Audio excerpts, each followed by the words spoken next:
Hi, I want to touch base with you a little bit regarding last week's discussion board and the activities you participated in. One of the more common things that I noted in reviewing learning objectives throughout the course is what appears to be a mismatch between the stated learner and that learner's ability level, and whether or not the learning objectives created by you, the student, are in fact appropriate. As you look at the domains of learning, think of them as a hierarchy. Some of the hardest tasks that we will request our students to engage in are those that are related to problem solving, so they're at the top of the hierarchy. Problem solving skills require that the students have a foundation of knowledge and that they can draw on that knowledge to problem solve and synthesize meaningful, accurate solutions. The next set of skills down the hierarchy, more in the middle, can be lumped into the group known as interpretation. This means that the student learns a set of normal values, maybe in a lecture setting, and that they can later draw on that previous knowledge and apply that information to a given set of clinical labs for interpretation or analysis. The final and most basic level, where most of our beginning students are, is a basic level where they can be lumped under the category of recall. And this is basic knowledge and comprehension. Did the student learn the medication, and can they recall what it's used for? It's one of the more common things that you find students doing or learners doing at the beginning or very novice levels. Don't forget that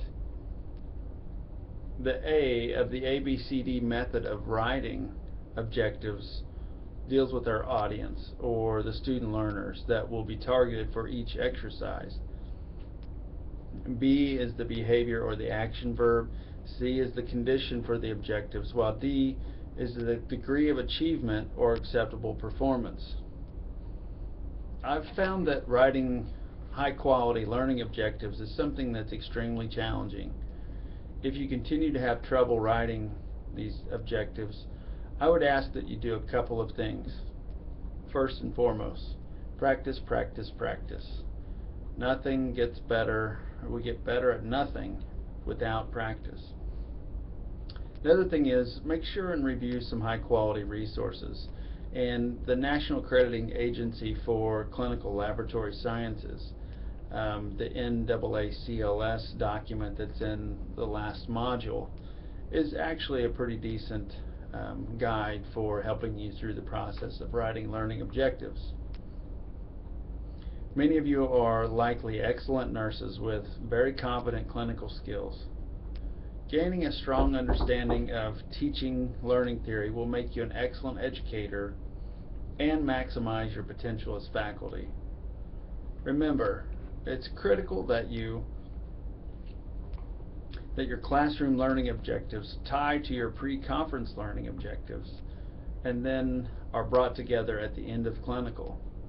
This integration allows students to make the most out of their educational experiences.